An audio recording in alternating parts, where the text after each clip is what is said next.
Hello, I'm Clovis Casali. Welcome to our show, The New Normal. Thanks to our correspondents around the world, we bring you a selection of reports looking at how countries are coping with coronavirus. This week, we'll be taking you to Chile, Cameroon, Spain, but first to India, one of the nations most infected, with some 6 million cases of COVID-19 recorded. Schools there have been shut for months. Some have recently reopened, but not all of them. This means that children are left without education. Poorer families rely on them to bring in much-needed income. Despite the ban on child labour, many much younger than 14 years old are forced to work, as our reporters found out.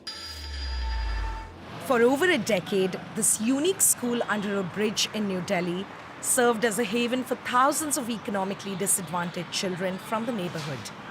But now, Headmaster Rajesh Kumar is worried about a recent trend. Corona के चक्कर में आजकल सारे बच्चे जो है घर पे बैठे हैं। मैं उनके घर पे भी जाकर के देखता हूँ तो माँ-बाप भी उन पे जो है काम करवाने लग गए हैं, क्योंकि इस समय पे कितने दिन तक बच्चा जो है घर पे बैठा रहेगा। कहीं पर भी जाते हैं तो 100-200 रुपए का में मिल जाते हैं, उनको तो खर्चा तो घर का चलता ही है।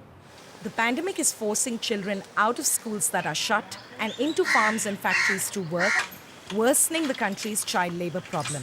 इधर फिर कहाँ गई थी आप? खेत पे से अभी आई थी। खेत में काम करने के लिए जाती हो?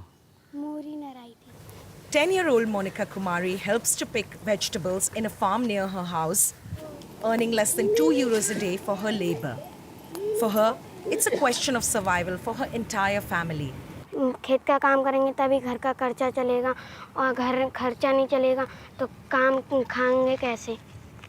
Indian law expressly forbids children under the age of 14 from employment of any sort. Barely a few hundred meters from the farm Monica works at, we find children as young as 5 years old employed in a makeshift fertilizer packing unit.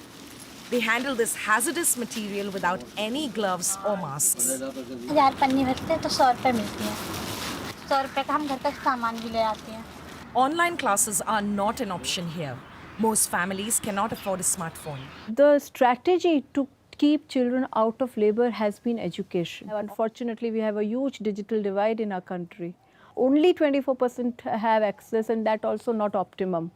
With the pandemic showing no signs of receding and no announcement for when schools will reopen, the future for millions of children in India is uncertain. While experiencing a second lockdown, Israel has just celebrated Yom Kippur, the holiest day of the year in Judaism. Despite high numbers of COVID cases, Prime Minister Benjamin Netanyahu gave in to the pressure from ultra-Orthodox communities, allowing synagogues to remain open. Iris Makler met with some young ultra-Orthodox Jews who explained how they perceive coronavirus. I was infected with the virus, but even before that, I was not very worried. You have to keep a sense of proportion. I put on a mask, but no more. I do not do any social distancing because we follow the rules of the state as long as they do not conflict with the laws of Judaism. We follow the Torah, not the state.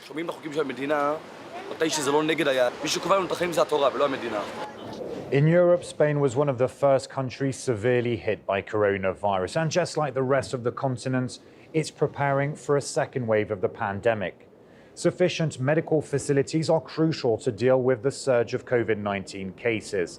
Our correspondent Sarah Morris witnessed a hospital being built as fast as possible.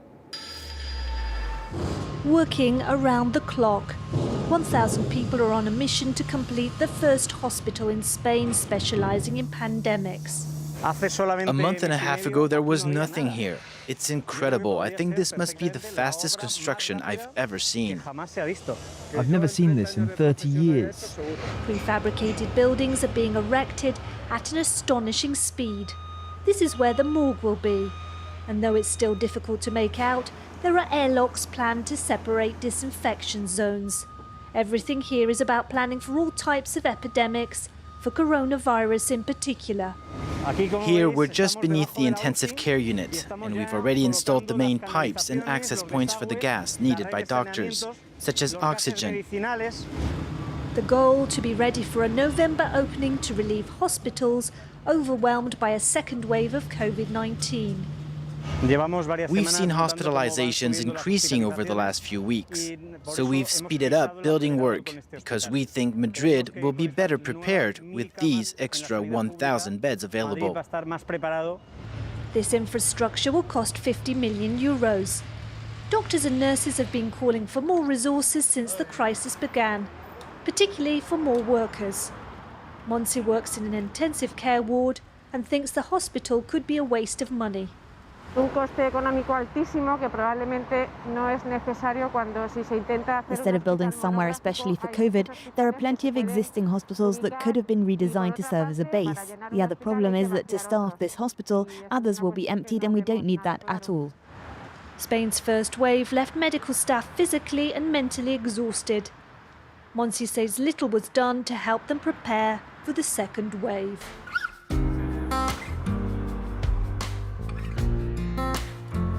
Moving on to South America and Chile, where President Sebastián Piñera faced a series of mass demonstrations for months until coronavirus hit the country. The lockdown that followed enabled the government to retake control of the situation. Now in the capital's Plaza Italia, the epicenter of the protests, there's no sign left of the opposition movement. Before the pandemic, signs of Chile's protest movement were everywhere. The walls of Santiago taken over by slogans, stickers and posters. Now all traces of them are being wiped out. Among them, the works of Caio Zama, one of the movement's most prolific street artists. It was all over here. It was big. Now, as you can see, there is nothing left. All the messages have been hidden behind this layer of paint here. They erased everything that us artists did. And now, it's all gray.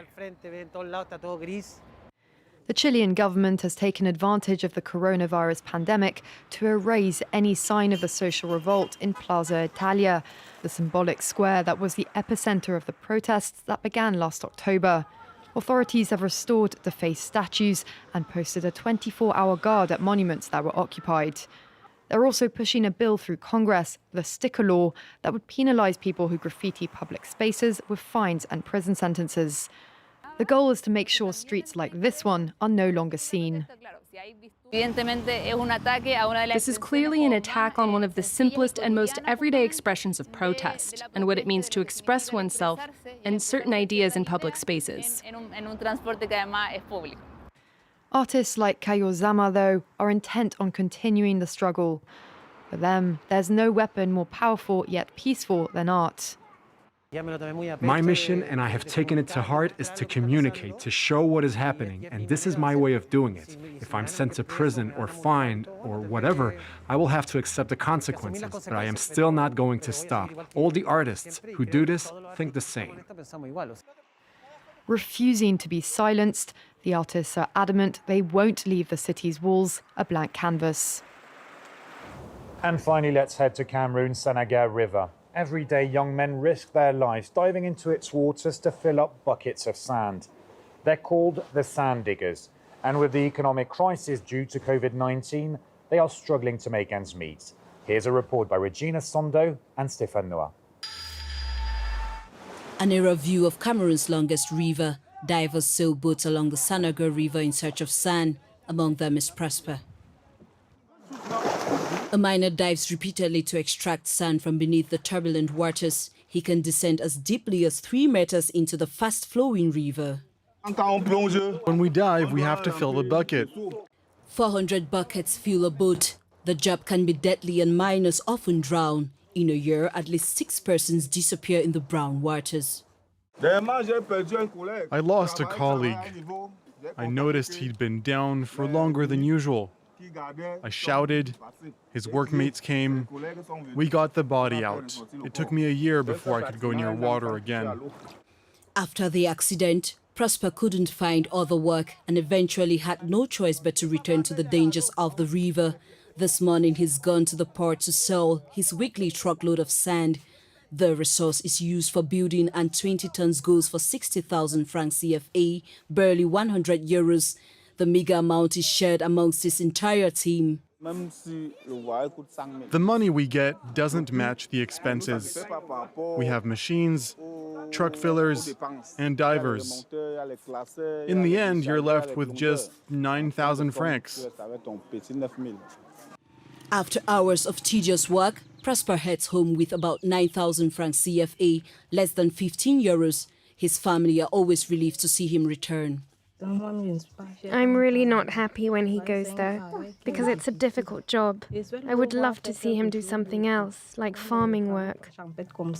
But he doesn't have the capital to retrain in agriculture. For now, he plans on sticking with his current job, despite a promise he made to his late older brother, a sand miner who lost his life in the river. I cannot continue working as a sand miner forever. You know, when I think about it, I don't even feel like going to work tomorrow.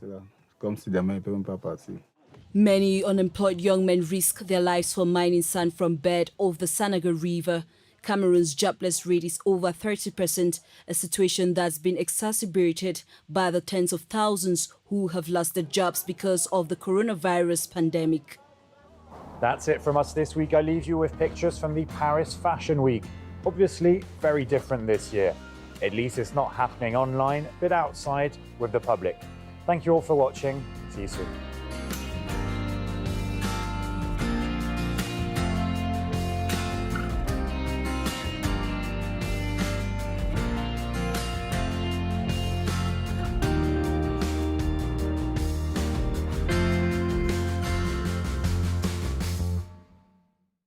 France 24 and DW join up at the border for the debate. Welcome. Debates, shows, special events and live coverage, hand in hand, side by side. France 24 and Deutsche Welle regularly partner up to tackle all the European issues that matter. Two global networks dedicated to the fight for better information.